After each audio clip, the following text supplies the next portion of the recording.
Rebonjour, c'est Madarik. J'espère que vous passez une bonne fin de semaine. Alors là, j'aimerais juste vous présenter un petit peu ma prise de position scalp et également mes prises de position concernant le DAX, d'accord? Donc j'avais pris une prise de position suite à la chute du DAX à ce niveau-ci, après avoir fait ce petit retracement-là, qui n'a pas suffi au niveau de 15 minutes, donc il est monté au niveau du 30 à l'heure actuelle.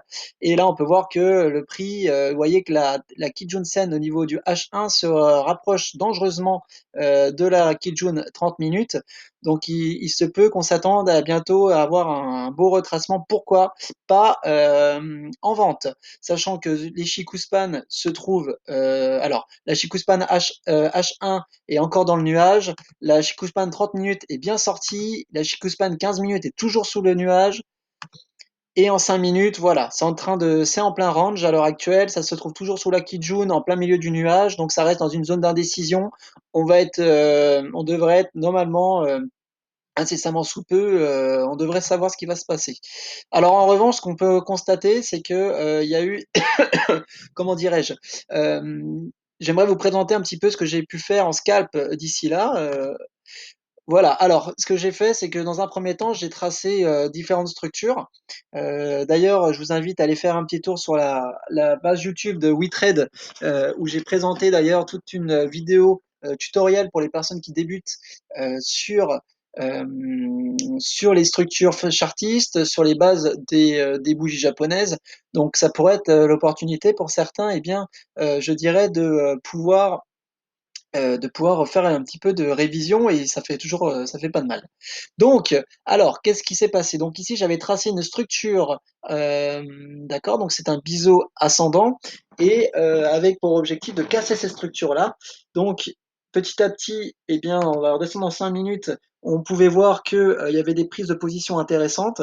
Donc, j'ai commencé à tracer vraiment le biseau à partir de ce point-ci et j'ai commencé à scalper dans cette zone. Donc, alors, qu'est-ce qu'on a pu voir en 1 minute? Alors, voilà, c'est à partir de cette zone-là que j'ai commencé à scalper, à prendre des positions en vente dans ce niveau-ci, en allant chercher le bas de la structure à chaque fois. Ici, avec des. Alors, moi, j'ai préféré prendre que des positions à la vente. Pourquoi? Parce que je suis vendeur sur du plus long terme.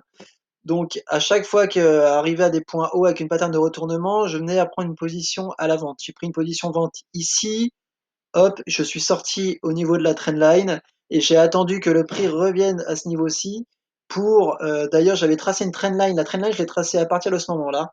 Et à partir d'ici, j'ai repris une position vente et je suis sorti, alors que je dise pas de bêtises, je crois que je suis sorti ici parce que j'ai vu cette grande bougie verte et je me suis dit, aïe, attention, on va pas prendre de risques plus que ça. Ensuite, ce qui était très intéressant, c'est que j'attendais la cassure de cette trendline, de ce biseau ascendant. Et bien effectivement, on est rentré dans une zone de compression et cette structure a bien été cassée, ce qui a validé quand même bien la tendance haussière générale. Voilà. Et donc là, ce qui est très intéressant, c'est que ici, j'ai constaté, donc après que le prix soit venu à ce niveau-ci, d'accord, eh bien, le prix est remonté. Et à ce moment-là, il a fait une petite structure, un petit M ici. Donc j'ai tracé la ligne de coude à ce niveau-là. D'ailleurs, on peut voir que le prix est revenu au niveau de la ligne de coude ici, après l'avoir retesté. Eh bien, le prix ici a clôturé. Donc, j'ai repris une prise de vente ici avec objectif à ce niveau-là. J'ai remonté mon SL ici. Donc, du coup, mon SL a été touché en positif. Voilà. Donc, l'objectif n'a pas été encore atteint, mais ça ne semblerait pas tarder. J'ai décidé de placer ici un vente limite pour aller récupérer finalement le point bas à ce niveau-ci. C'est un point qui est important parce qu'il y a un long plat de SSB en 1 minute. Donc voilà. Alors ici, qu'est-ce que l'on peut voir? On peut voir qu'on nous sommes en train on pourrait tracer une autre ligne de coude à ce niveau-ci. Vous voyez, commence à avoir un beau M qui commence à se faire. Donc, si le prix venait à clôturer sous cette ligne de coude à ce niveau-là, ça pourrait être intéressant pour la suite, pour aller chercher des points beaucoup plus bas. Bien entendu, ma position, je reste toujours baissier dans la tendance générale. Donc, mon autre position qui a été prise plus bas restera pendant un bon moment, je pense. Vous voyez la position qui est ici restera, je pense, pendant un bon moment encore. Euh, pour une position, cette fois-ci intraday swing. Donc là, on arrive au niveau de la fin de la semaine, ça va clôturer, je laisserai tourner, c'est pas grave, et on laissera sûrement tourner pendant plusieurs jours, voire plusieurs semaines, en espérant atteindre les objectifs. Voilà les amis, donc c'était Madarik pour un partage d'une vidéo position scalp à partir d'une prise en intraday swing en vente sur le DAX 30 suite aux annonces économiques qui ont été données un petit peu plus tôt dans la journée. Et ben voilà, vous voyez, c'est parfait. Ici, la Kijun vient d'être cassée. Attention, on va peut-être aller chercher le point bas comme c'était prévu.